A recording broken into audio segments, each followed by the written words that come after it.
Bon, et bien bonjour à tous, bienvenue à La Boulac fait son cinéma du réel pour avoir un petit débat autour de ce film, très beau film, Un rue en Gorskaya. Et voilà, je remercie bien évidemment nos participants aujourd'hui de s'être déplacés pour discuter avec nous de ce film.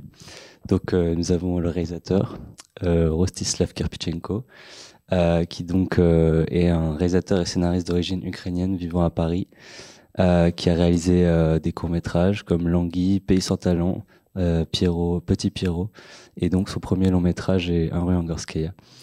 Et donc à travers une approche intime et contemplative, ces films explorent des récits universels ancrés dans la réalité post-soviétique.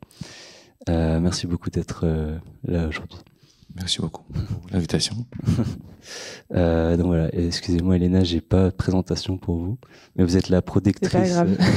Vous pouvez vous présenter si vous voulez. Je suis Elena Pokorny, la productrice de Un rue en Garskaya. Et avec Rostislav, ça fait 5 ans qu'on travaille ensemble. On s'est rencontrés à la FEMIS, en première année de la FEMIS. Moi, j'étais en production et Rostislav en réalisation. Et voilà, on fait tous nos projets ensemble. Merci.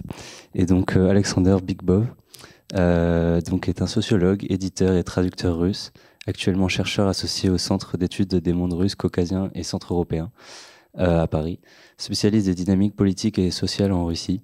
Il a étudié les formes contemporaines de contestation, la réception des sciences sociales en Russie et la transformation du pouvoir sous Vladimir Poutine. Opposant déclaré à la guerre en Ukraine, il analyse les mécanismes de propagande, la répression des mouvements dissidents et les structures de légitimation du régime russe. Son travail mêle recherche académique et critique sociale avec une approche historique et comparative des régimes autoritaires et de leur contestation. Voilà. Merci beaucoup d'être là aujourd'hui. Bonjour à toutes et à tous et merci pour la présentation. Donc, j'ai commencé par une petite question contextuelle, s'il vous plaît. Si ça vous dérange pas d'expliquer un petit peu l'idée de ce film, comment elle est venue. Donc, on comprend que vous remontez vers la source, vers votre identité, vers cette maison, Un rue en Garskaya, là où vous avez grandi. Est-ce que vous pouvez nous en dire plus et aussi comment le film s'est structuré? Est-ce que vous aviez déjà cette idée au début ou est-ce que l'idée est venue plus tard? Merci. Pardon, je réfléchis par où commencer. Quand l'invasion a commencé, je me suis posé la question de retour dans le pays ou pas. En fait, déjà dans le film, dans le montage, on a décidé de faire faire un film qui est en train de se faire et que ça fasse intégralement partie de la narration. Et donc, ce que je raconte aussi avec la voix off, c'est quelque chose c'est les réflexions que j'avais sur le moment. Et en fait, ouais, je suis pas rentré en Ukraine par la lâcheté. J'ai pas trouvé de force pour abandonner ma vie ici et rentrer dans le pays. Et je pense que ce sentiment de culpabilité aussi, il m'a pas mal hanté. Donc, en 2022, j'étais en 4e année de la FEMIS et j'avais un mois de vacances, de pause pendant les études, et j'ai appelé Elena et j'ai dit que je voulais partir tourner. Il y avait le film n'a pas été écrit, j'ai pris juste un petit moment pour écrire une page à la demande de Elena pour savoir au moins qu'est-ce qui va se passer. Et j'avais juste une idée de trajectoire, en fait, de m'approcher, rentrer dans la ville où j'ai grandi et un peu sur les pas de mes souvenirs, de mon passé, et aussi essayer de comprendre ce qui se passe réellement et comment les gens vivent dans ce contexte-là. Donc il n'y avait absolument aucune intention de filmer les combats comme tels. Je pense que c'est des images qui sont très présentes à la télévision de toute façon, et c'est pas quelque chose qui m'intéressait. Ce qui m'intéressait, c'est plutôt les questions de l'humain et de simplement du quotidien aussi dans ce genre de contexte. Merci beaucoup. Et du coup, Elena, en tant que productrice, est-ce que vous pouvez nous parler un peu de la genèse de ce projet? Ça s'est fait très très vite parce que du coup, Rostislav m'a appelé un soir en décembre et il m'a dit il faut que je parte dans 2 semaines tourner. Et du coup, il n'y a pas eu c'est pas un financement classique avec des dossiers, des dépôts, etc. C'était juste, enfin, je lui ai dit oui, quoi, évidemment, tout de suite. Et du coup, je lui ai donné juste, j'ai avancé juste l'argent nécessaire pour qu'il puisse se loger et se nourrir pendant son voyage. Et après, ça a été plus un travail d'accompagnement, du coup, de post-production, de montage, etc. Où là, c'était une phase assez longue. Mais bon, la jeunesse du projet, c'était une page, en fait.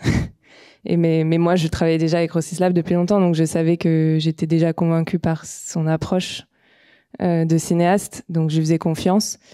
Et après, voilà, pendant le voyage, pendant les 2 semaines où il était là-bas, on s'appelait, mais plus comme des amis que comme une productrice et un réalisateur, parce que c'était très dur émotionnellement pour Rostislav, donc j'essayais d'être là. Enfin, c'est la première étape, quoi, pour moi. Et puis après, quand elle est rentrée, on a vraiment commencé plus le travail de prod réel, quoi. Si je peux rajouter juste, sur le moment, je me disais aussi, c'est quand même que ça serait presque présomptueux de pouvoir écrire ce projet, puisque l'échelle des changements pendant la guerre, ils sont difficiles à appréhender, ils sont difficiles à comprendre, à digérer, et du coup, quelque part, je me rendais bien compte que quoi que je m'imagine, je vais forcément être légèrement à côté. Je pourrais pas anticiper exactement ce qui se passe. Donc c'était l'une des raisons aussi pour lesquelles écrire précisément quelque chose, écrire un film était quasiment impossible. Oui, donc on voit que c'est un film qui n'était pas dans les sentiers battus au niveau de la production, et il y avait un sentiment d'urgence, parce que vous avez décidé, donc si je comprends bien, assez de manière impulsive, en fait, vous aviez pas forcément préparé ce projet. Vous aviez, comme vous dites, vous aviez un mois de vacances et vous êtes parti tout seul, donc faire ce film. Et donc aussi sur plus d'un point de vue plus technique, vous avez tout fait tout seul. Oui. Bah, bravo, c'est assez impressionnant. Sauf la post-production, ouais. Oui, je voulais dire au niveau du tournage. Ouais. Très bien. Et donc, Alexander Big Bow, est-ce que ce film, quand vous l'avez vu là, est-ce que ça vous donne une image différente de la guerre en Ukraine que vous n'êtes pas habitué à voir? Qu'est-ce que ce film vous fait comme ça à chaud? Qu'est-ce que vous en sortez? Je dois dire que j'ai été déjà interpellé par la petite présentation. Vous m'entendez? Oui. Ah non, pas très bien. Comme ça, c'est mieux. Merci. Je dis que j'ai été interpellé déjà par la petite présentation, par l'annonce du film, qui parle du moment que vous êtes réveillé à Paris et vous avez appris que la guerre a commencé. Et ça a été à peu près le même point de départ pour moi, en tant que Russe qui a quitté le pays il y a presque 8 ans. Et là, se réveiller dans un état de guerre, mais sur l'autre côté de cette attaque violente, ça pose beaucoup de questions, y compris des questions de l'appartenance que vous avez tout à fait évoquées dans la narration, dans les tissus de votre film. Et ça pose des questions qui ne se réduisent pas à la guerre en tant que telle, je veux dire à l'agression, à la souffrance, mais ça pose aussi des questions sur nous, sur les frontières qui discernent le nous, qui sont les nous. Et donc je comprends bien que dans le cas de votre biographie, ça peut être une construction encore plus complexe, parce que Lituanie d'abord, l'Ukraine ensuite, l'Allemagne, France. Donc qui êtes-vous en termes de nous? Et ça, je trouve que c'est très réussi dans votre film, que vous montrez la pluriperspectivisme, on peut dire, avec lequel les personnes que vous filmez abordent cette question. Et il y a des moments très précieux pour le sociologue, parce que assez souvent, la production de documentaires sur la guerre en Ukraine se fait sur la piste du journalisme, plus proche à la ligne du front, plus proches aux émotions immédiates, mais qui sont en vérité les conserves, c'est-à-dire qui sont emboîtées et qui donnent un certain concentré de la souffrance ou du héroïsme.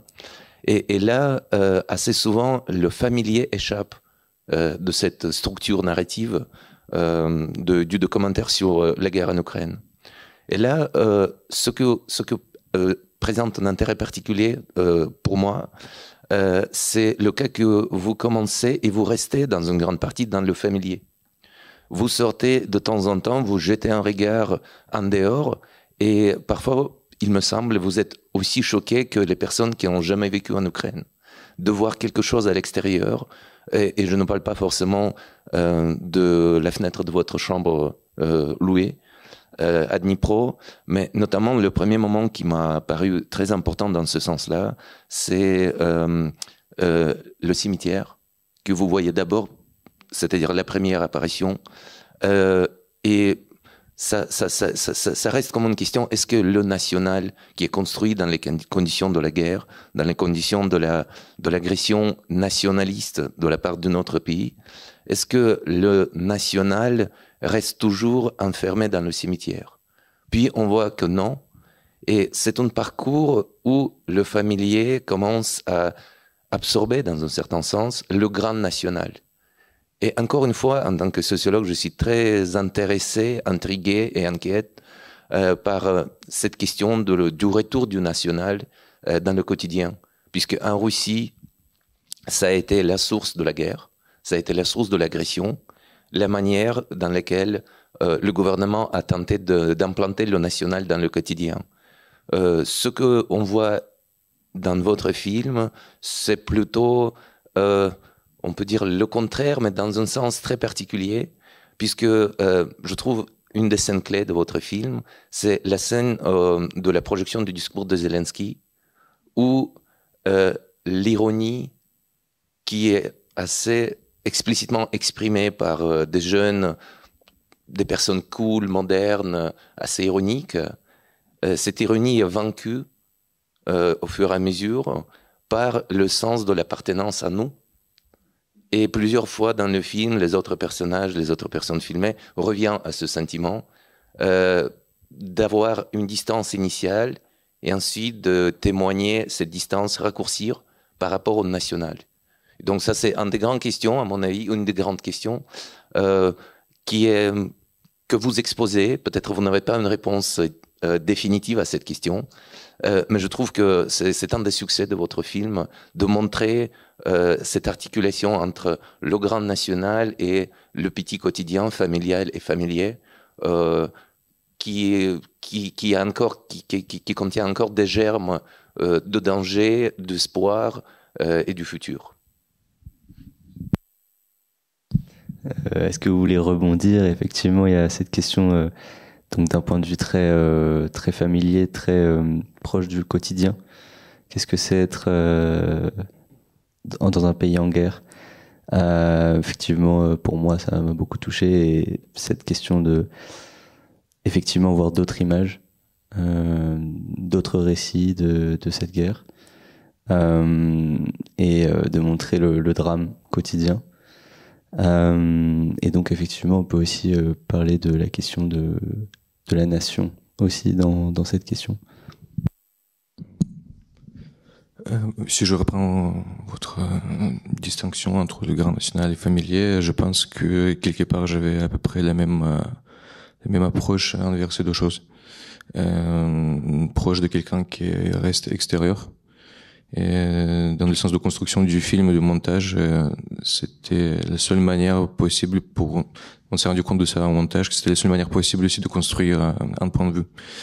Et je peux pas me placer ni de côté de ceux qui sont restés, ni de ceux qui souffrent, donc le seul regard possible était la tentative de retrouver quelque chose de familier, quelque chose de proche dans un monde qui change et qui se pose plus du tout les mêmes questions. Donc quelque part, j'avais l'impression que les deux thématiques, ils étaient, je les traitais depuis une distance assez grande finalement. Donc de quelque chose que, je dis, un visiteur de musée, c'était vraiment ça le sentiment et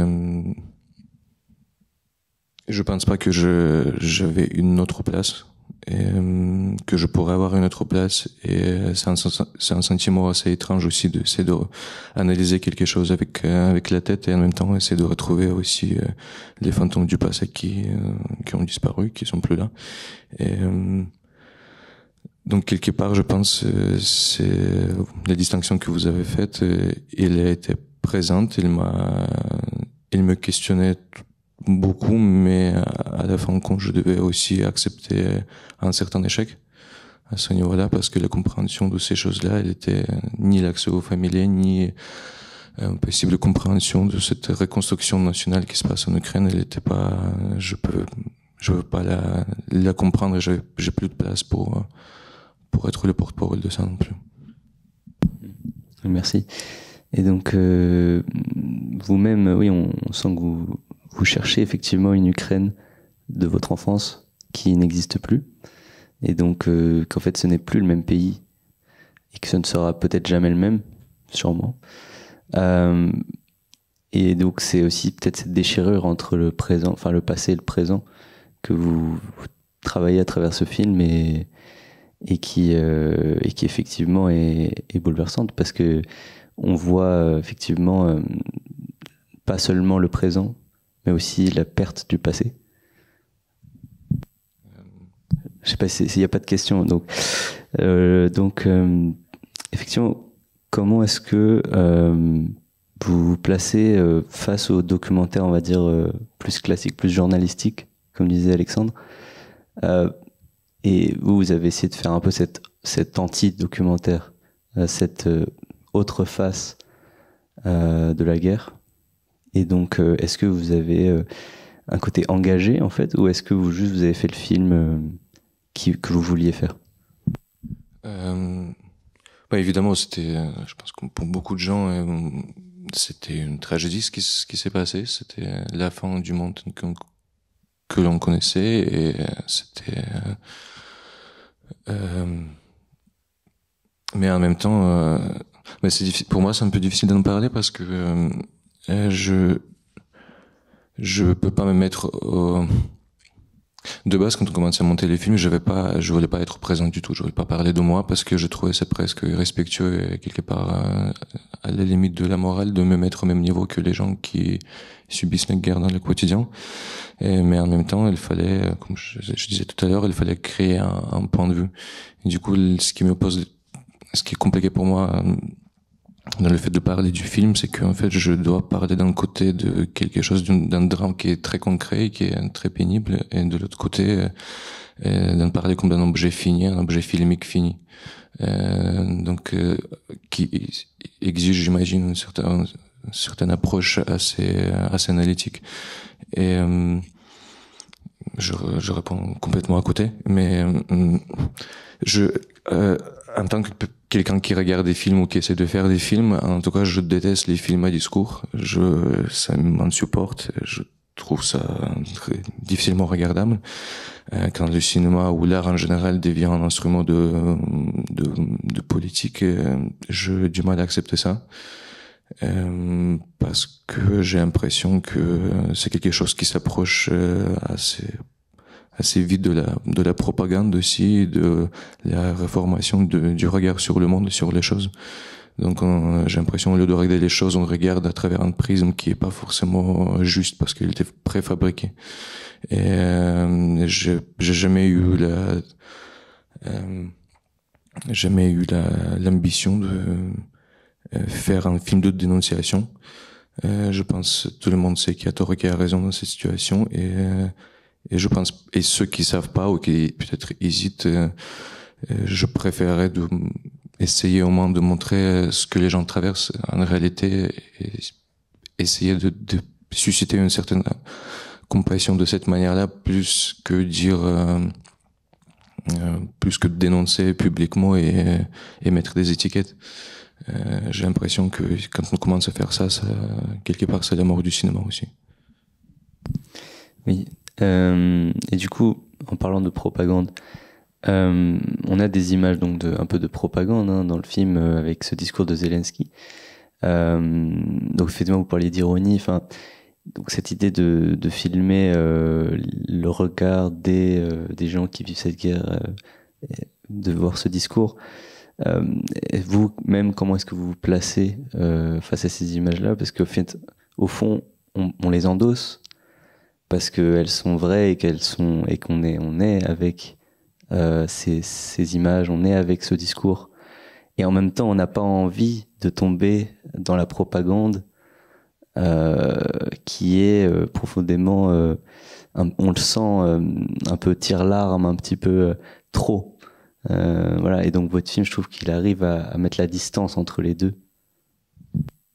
Voilà. Vous-même, comment vous vous placez face à ce discours et comment est venue cette idée de le filmer? Est-ce que c'était voilà. Je suis venu filmer juste la soirée de Nouvel An aussi pour voir comment les gens vivent, comment les gens sont censés de vivre une joie au temps de guerre, quoi. Et après, je pense que le discours de Zelensky aucune portée, aucune prétention artistique, donc pour moi ça se place encore dans un autre endroit. Et puis l'Ukraine n'a pas les mêmes moyens militaires que la Russie, et je pense que là où Zelensky arrive à faire quelque chose faire bien son travail, c'est d'essayer de gagner une guerre médiatique aussi. Donc la propagande positive, moi j'ai absolument aucun mal par rapport à ça, surtout que on sait pour quel but il le fait, on sait pour quel but il se laisse humilier par les grands de ce monde. Et personnellement, j'ai beaucoup de respect pour cet homme et pour son courage et son caractère. Et du coup, je me laisse tirer des larmes quand je regarde ces discours. Ouais. Oui, et moi aussi. Mais donc, Alexander, vous-même qui travaillez donc sur la propagande d'État russe, comment est-ce que vous voyez justement ce discours et donc vous en avez déjà un petit peu parlé, mais comment est-ce que vous considérez que la différence, en fait, peut-être, entre les deux, entre l'Ukraine et la Russie dans la propagande d'État? Il y a sûrement une grande différence qui consiste tout d'abord en Ukraine d'utiliser les moyennes et même des formes de, comment dire, de destination, si on veut, de cette propagande. À des plus jeunes, à des plus modernes. Donc, c'est véritablement un emploi de médias dans le sens moderne des termes, assez souvent. Et on voit bien que, par exemple, dans le discours du président Zelensky, il y avait des insertions, des incursions de ce tournage des tragédies dans plusieurs points de l'Ukraine, ce que ce ne réalise pas, par exemple, dans le cas de la propagande russe actuellement, qui est façonnée un peu à l'ancien. Elle s'adresse plutôt à des gens plus âgés, respectables, dans un certain sens, dupes aussi, dans le sens que il existe une distance assez large de ceux qui créent la propagande par rapport à ceux qui les reçoivent, tandis que c'est quelque chose qu'on ne se ressent pas dans le cas de la communication politique et propagandiste en Ukraine, dans le contexte de la guerre. Et visiblement, c'est quelque chose qui est gagnant dans le cas de la communication politique en Ukraine, parce que justement, vous avez très bien filmé cette scène en se focalisant sur les visages de vos amis qui n'acceptent pas tant la posture trop sérieuse de Zelensky au départ, mais ensuite, en vue de ces séquences de la catastrophe et de la tragédie, ils assument. Et la fin de discours, quand Zelensky dit vous êtes l'Ukraine, moi je suis l'Ukraine, je suis là, nous sommes l'Ukraine, là c'est assumé. Et c'est quelque chose qui n'arrive pas en Russie, effectivement. La propagande la plus efficace se base surtout sur un modèle assez dialogique conflictuel, c'est-à-dire la présentation des fausses oppositions et ensuite la victoire d'une des oppositions qui est déjà gagnante par avance. Et évidemment, ce type de propagande, ce chemin ne capture pas les plus jeunes, les plus modernes, les plus cultivés, ceux qui ratent en général la création de ce de ce que ce gouvernement russe actuel cherche à faire, c'est-à-dire créer une mobilisation nationale. Oui, donc vous avez travaillé dans vos travaux sur les dissidences, les formes de contestation, et du coup j'imagine particulièrement depuis le début de la guerre. Oui, tout à fait.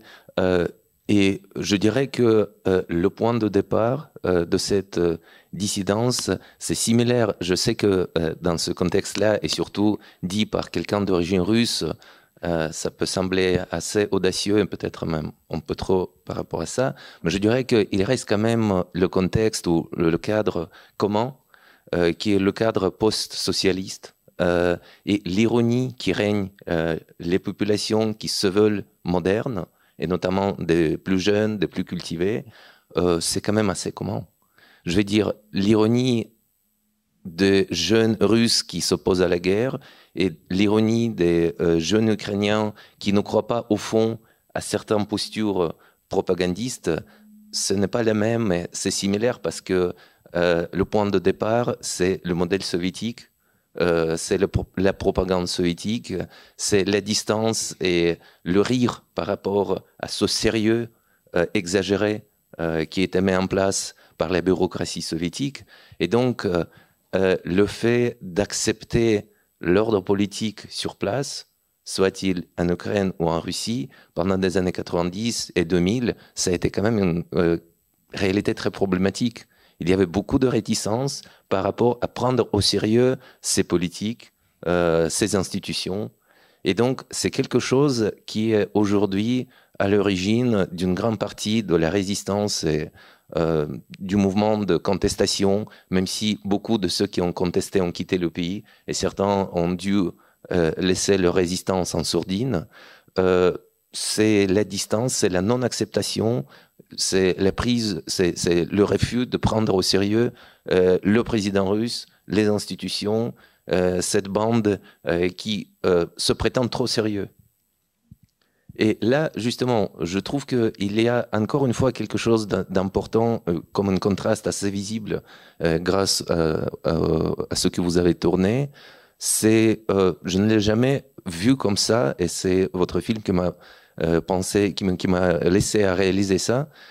C'est un contraste peut-être encore plus élevé des conditions de vie quotidienne en Ukraine, d'une société qui a déjà subi cette attaque, cette destruction par la guerre, mais qui a subi précédemment des années difficiles. Donc, vous avez exposé une société pauvre. Vous n'avez pas montré le centre-ville qui était rayonnant dans les années 2010, avec les projets du métro, etc. Donc, j'imagine aussi que c'était difficile un homme aux caméras. Oui, c'est ça, justement. Mais ce que vous avez montré, le quotidien, c'est une quotidienne plutôt dégradée doublement par la dynamique du capitalisme, qui était aussi l'ukrainienne, mais aussi par la dynamique de la guerre. Et donc, mais à la différence de cela, et par contraste, la production médiatique est extrêmement astucieuse.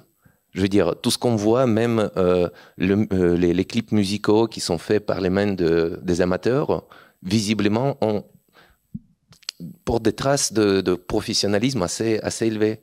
Et donc, c'est le média qui représente un peu le monde idéal par rapport à ces paysages un peu dégradés. Ce qui n'est pas le cas en Russie, parce que, évidemment, la Russie est une société qui est traversée par des contrastes sociaux très forts, par des inégalités, mais assez souvent, l'image médiatique n'est pas considérée comme un investissement du monde idéal. Et donc, je pense que c'est aussi quelque chose qui nous parle par rapport à la société ukrainienne. Je ne sais pas si vous avez le même sentiment de cet surinvestissement dans la communication médiatique et médiatisée. Oui. Je ne saurais pas analyser ça, mais oui. Ça, je suis d'accord. Ouais, et du coup, je voulais savoir plus sur les conditions pour vous en tant que productrice, Elena. Donc j'imagine que ça a été un projet assez unique. Est-ce que vous pourriez nous en dire plus sur comment vous avez fait pour quel était un peu le périple, j'imagine, de ce film? Du coup, comme je disais tout à l'heure, on l'a pas financé en amont. Donc, ça a été plus trouver des solutions pendant la post-production. On a eu un tout petit peu de mécénat, mais pas beaucoup. À l'heure actuelle, en fait, on a encore des dettes à se rembourser sur le film. Donc, vraiment, en fait, on l'a vraiment fait on était 3 principalement sur le projet. Donc, Marie Vettez, qui est la monteuse, qui était en montage dans notre promotion Fémis, Rostislav et moi, et on le faisait en même temps qu'on faisait nos études. Donc, quand on avait du temps, le soir, le week-end, etc. Donc, ça a pris pas mal de temps. Et oui, c'est un film qu'on a fait quand même entre amis. C'est pas un parcours de production classique. Voilà, comme on est habitué avec, comme je disais tout à l'heure, les dossiers, tout ça. Là, il y a pas eu ce travail-là. Et en même temps, j'ai l'impression que ça a aussi laissé place à une certaine spontanéité. Et à beaucoup de dialogue entre nous aussi. Parce qu'on n'était pas justement parce que parfois, faire un dossier, ça nous guide aussi dans des carcans un peu. Je sais pas ce que t'en penses de ça, mais c'était une forme de créer qui était assez nouvelle pour nous. En dehors aussi de notre parcours académique où on nous demandait aussi des dossiers, des trucs, des rendus, machin. Et là, c'était nouveau et je crois que ça a permis une liberté dans le film, quoi, aussi, j'ai l'impression. Quelque chose? Ok. Et donc, par rapport aux personnes que vous filmez, on comprend que quasiment toutes sont des personnes que vous connaissiez avant, sauf peut-être le personnage du prêtre, si j'ai bien compris. Le prêtre, ouais, la mère des enfants dont un est mort, l'autre emprisonné. Et donc, comment est-ce que vous avez sélectionné? Comment est-ce que vous avez interagi avec eux j'imagine que c'était très délicat. Est-ce que vous pouvez nous en dire plus sur votre manière d'aborder et finalement, on sent qu'avec certains, vous ne faites pas d'interview et avec d'autres, oui. Peut-être ça dépend aussi, certains étaient peut-être plus disposés à parler que d'autres. Donc comment vous y êtes pris? Par rapport aux gens que je connaissais pas, je me souviens un jour on m'a dit cette phrase: quand tu fais un film documentaire, il faut d'abord se poser la question quel est le contrat entre celui qui filme et celui qui est filmé. C'était la première fois où j'étais confronté à un renversement total de ce contrat. C'est qu'en fait quelque part les gens avaient besoin de plus apparaître à l'image et dire des choses que moi je pouvais accepter, je pouvais digérer, je pouvais recevoir. Je filmais à peu près tous les jours, du matin au soir, avant le couvre-feu. Et en fait, c'était des récits des pertes, de souffrances, d'enterrement et des choses comme ça. Donc, quelque part, à un moment, ça commençait à devenir un petit peu trop pour moi. Donc, en fait, il n'y avait pas de problème et j'ai appréhendé les rencontres avec des inconnus, mais finalement, ils voulaient montrer des choses, ils voulaient donner ces choses. J'ai eu déjà ce retour que quelque part la séquence avec la mère qui pleure et qui parle du décès de son fils, on m'a dit que celle-ci peut être à la limite de voyeurisme. Mais ce qui s'est passé en réalité, c'est que en fait, elle voulait absolument que je vienne au cimetière avec elle. Elle insistait que je vienne chez elle, que j'ai ces informations-là et j'ai ce récit-là, parce que pour elle, quelque part, c'est aussi pas immortalisé, mais au moins ça figeait l'image de son fils, quoi. Ça donnait comme si sa mort était pas non plus en vent. Si quelqu'un entend, si quelqu'un peut ressentir de la compassion. Donc en fait, tout d'un coup, ce rapport entre celui qui filme et celui qui est filmé, il est complètement inversé. Aussi parce que je pense que beaucoup de gens, ils se sentent tellement coupés du monde entier, tellement presque ignorés, que pour eux avoir cet endroit où ils peuvent s'exprimer, ça devient aussi une manière d'échapper aussi d'un pays fermé en guerre, sans forcément devenir sans espoir particulier, surtout aujourd'hui. Pour eux, c'était aussi une manière de reconnecter avec un monde alternatif où la guerre n'y est pas, quoi. Et après, les premières heures de rush avec chaque des personnages que je connaissais pas sont allés dans la poubelle parce que je pense, les gens pensaient que quand tu viens avec une caméra, donc ce sera un reportage, donc il faut se mettre en costume et parler bien et de dire, parler avec un langage le plus littéraire possible. Donc il y avait quand même, il parlait à partir d'une idée de autoreprésentation à l'image. Que peut-être quelque part aussi rejoint ce que vous avez dit tout à l'heure par rapport à oh putain, vous avez compris, pardon. Merci.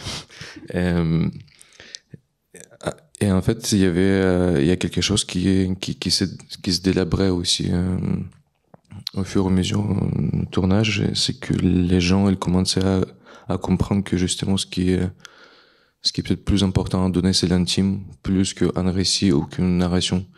Donc en fait, quelque part, j'ai essayé d'échapper au plus de points des formats des interviews classiques. Et avec le prêtre, les premières heures ou 2 heures de notre discussion, en fait, il m'a sorti des discours philosophiques sur l'existence du bien et du mal. Et comment on peut expliquer à partir du paradigme orthodoxe, comment on peut expliquer, réfléchir le phénomène de la guerre. Et finalement, elle a fini par me parler des gens qui mettent leurs excréments sur les murs pour cacher les marques pour les bombardements, quoi. Et en fait, ça c'était assez précieux pour moi aussi parce qu'en fait, j'arrivais à me connecter aux gens grâce à la caméra, j'arrivais à me connecter aux gens avec qui j'aurais pas parlé autrement, je pense, et avoir aussi accès parce que derrière tout ça, malgré toute la douleur, malgré toute la souffrance, qu'il y a beaucoup d'humour, je trouve, quand même, chez les gens. Et pour moi, c'était aussi quelque part un signe d'espoir, quoi. Qu'ils arrivaient ils avaient une grande capacité à l'autodérision. Et il y avait beaucoup d'humour aussi là-dedans. Et j'ai oublié la question, en fait, je suis désolé. Je sais pas. Non, mais vous avez très bien répondu. Mais, on va passer aux questions du public, du coup. Parce que l'heure tourne. On doit oui. Déjà y passer. Désolé, bon. Déjà. Bon, est-ce qu'on a des questions dans le public? Tu parles de contrat, mais il y a un moment, ton entraîneur de foot demande, c'est ça, hein, c'est l'ancien entraîneur de foot, demande un financement pour une association d'aveugles ou pour un couple, pour eux deux, c'est ça? On peut les aider comment? C'est une vraie question dans la mesure où ils s'adressent vraiment à la caméra en disant « Amis français, aidez-nous ». Donc je réponds à cette question. Qu'est-ce qu'on peut faire? Oui, on a une cagnotte. Bon, pour l'instant, c'est juste moi et en fait, pardon. La phrase sur le contrat entre la personne qui est filmée et celui qui filme appartient à Philippe. Par ailleurs, pardon, je t'ai pas vu de là. Oui, on a une cagnotte, mais pour l'instant, c'était juste nous qui envoyons de l'argent, mais c'est un peu compliqué aussi parce qu'on doit passer toujours par des connaissances parce que lui, il n'a pas de smartphone, on ne peut pas aller vérifier son compte à banque et du coup, il peut pas recevoir des appels, du coup il faut toujours passer par un tierce personne pour le faire. Moi je suis la personne d'avant.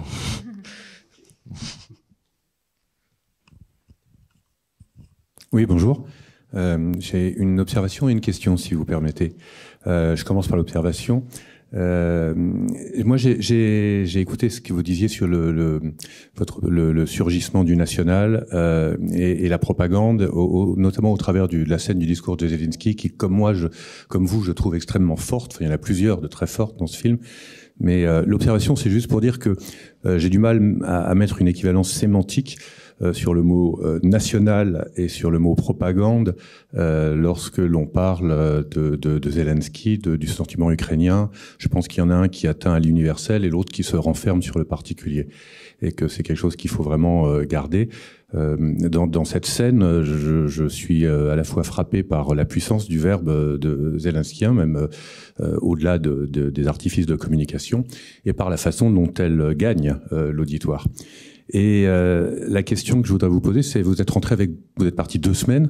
Est-ce que vous êtes rentré avec beaucoup de matière, parce qu'il y a à la fois cet itinéraire intime, personnel que vous faites, improvisé, on peut le comprendre, et je dirais l'immensité de ce à quoi vous êtes confrontés, les différents niveaux de voilà. Donc comment vous avez fait pour le travail de montage? Est-ce que ça a été extrêmement difficile et long? Merci. Je pense en tout, on avait 35 heures de rush, quelque chose comme ça, donc pas beaucoup en fait. Et il fallait faire un tri assez strict.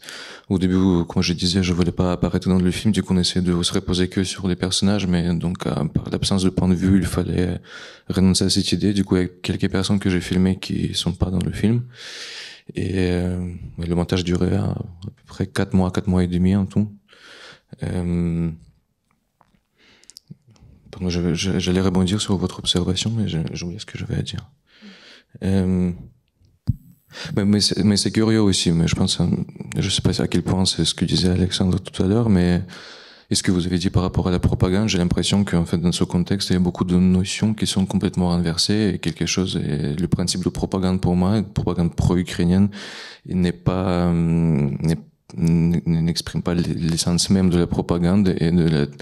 En fait, les buts sont différents quelque part. On a, surtout au début de l'invasion, on avait besoin d'atteindre une voix qui aurait pu réunir les gens, qui aurait pu donner un espoir. Et du coup, quelque part, dans ce sens-là, pour moi, la propagande ukrainienne, pro-ukrainienne, il fabrique plutôt le concept de l'espoir plus que de domination, d'écrasement ou de manipulation.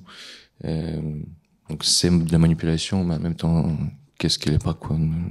Mais en tout cas, merci. Je sais pas si j'ai répondu. Oui, merci. Est-ce qu'on a encore une question? Oui.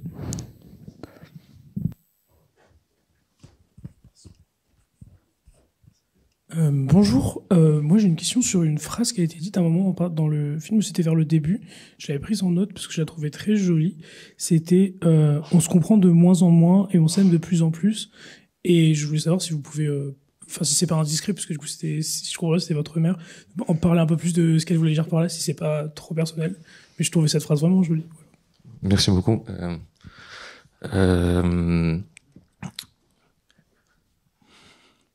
Je pense, en grandissant, je pense que ma compréhension de l'amour, elle a changé, l'amour romantique comme familial.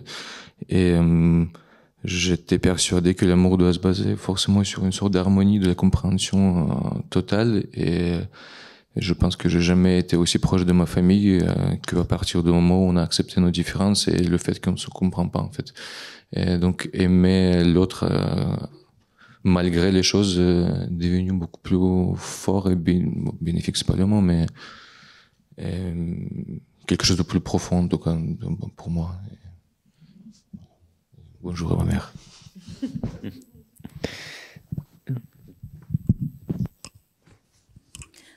Déjà, bravo pour ce partage. J'ai personnellement passé un très bon moment à regarder le film, le documentaire. J'avais une première question sur le titre, parce que finalement, la maison d'enfance, on la retrouve très peu dans le rendu final. On a l'impression qu'elle n'était au fond qu'un prétexte pour nous parler en fait de la situation sur place en Ukraine. Donc, quelle place est-ce que vous souhaitiez lui donner à cette adresse, en particulier dans le film? Et ma deuxième question était plus liée à la construction de l'ambiance sonore dans le film. On comprend qu'il y a une volonté de créer de la tension, de mettre l'alerte, je crois, c'est une alerte qui revient progressivement.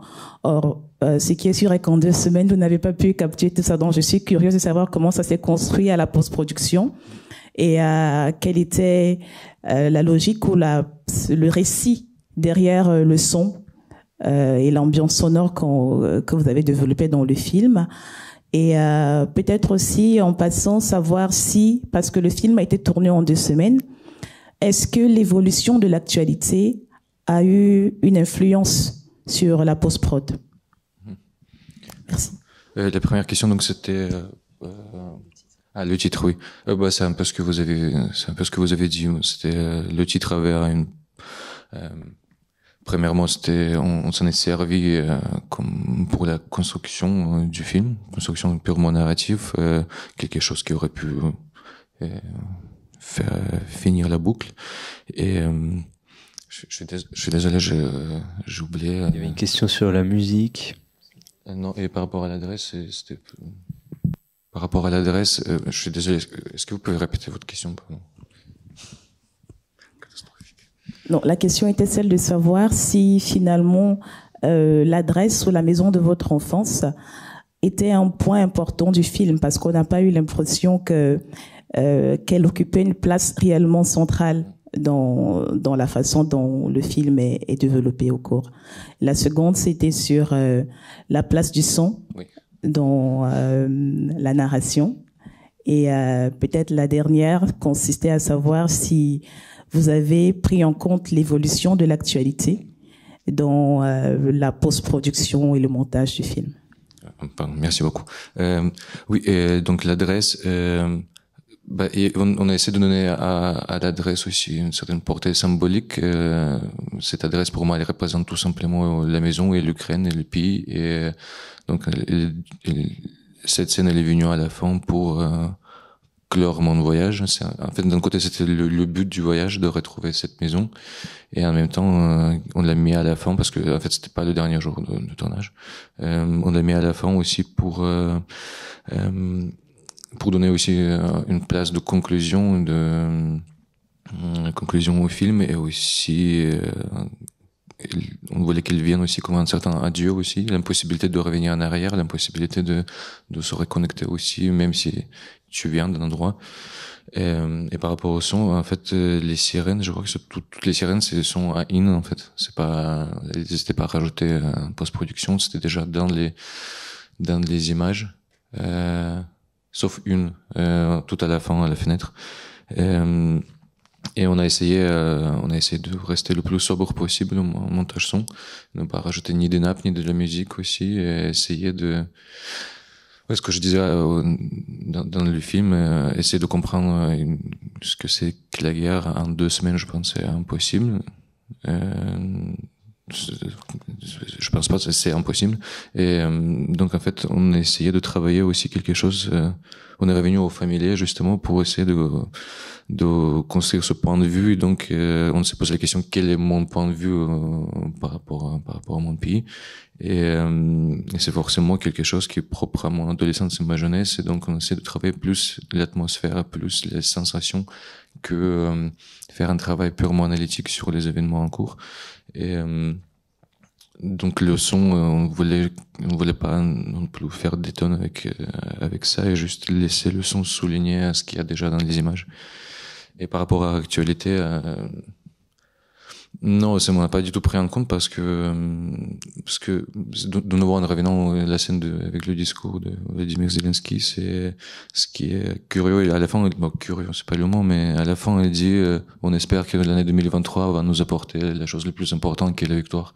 2 ans sont passés, et je pense qu'on devient de plus en plus loin de la victoire, et je pense que maintenant, cette guerre-là, les gens commencent à se rendre compte que c'est pas l'affaire de l'Ukraine, en fait, que maintenant on sera tous concernés très vite, déjà. Et dans ce sens-là, c'était intéressant aussi de ne pas du tout se réadapter au contexte actuel, justement pour créer un certain espace, une certaine distance entre l'Ukraine il y a 2 ans et le monde d'aujourd'hui, pour voir en fait qu'est-ce qui se passe et où on va en fait avec tout ça. Et oui, je voulais vous remercier pour votre film. Et moi, alors, c'est plutôt aussi une remarque que j'ai trouvée, ce que j'ai trouvé aussi très fort dans votre film, c'est la construction de ce rapport mémoriel au pays. Et j'ai beaucoup aimé aussi le dispositif de la mobilité, notamment le train, la voiture, le fait que vous filmiez par la fenêtre et que ça nous donne cet effet de travelling, et en même temps, ça nous donne peu à voir aussi du paysage. Donc vous traversez le pays de votre enfance, mais en même temps, vous avez du mal aussi à vous y fixer. Et j'ai trouvé ça très fort, cette fragmentation du paysage et de la mémoire. Donc voilà, je voulais vous remercier. Merci beaucoup. Si je peux dire un mot là-dessus, en fait, déjà en hiver, la nuit tombe très très vite, et il y avait pas de lumière. Les villes étaient noires. Et quand je suis arrivé à Dnipro, il était peut-être 17h, la nuit était déjà tombée, il y avait l'alarme qui était enclenchée, du coup on devait tous passer par le sous-sol. Et je marchais avec 2 amis, dans le noir, on ne voyait pas les corps des autres parce qu'il n'y avait absolument aucune lumière, on sentait juste les corps contre corps, et de temps en temps les claquements des armes contre les ceintures. Donc on savait que quelque part il y a des militaires aussi qui surveillaient ce qui se passait. Et quand on est sorti de la gare, on s'est retrouvé sur la place devant et je me suis rendu compte que j'ai perdu mes amis et je savais pas comment les retrouver parce qu'il n'y avait pas de lumière.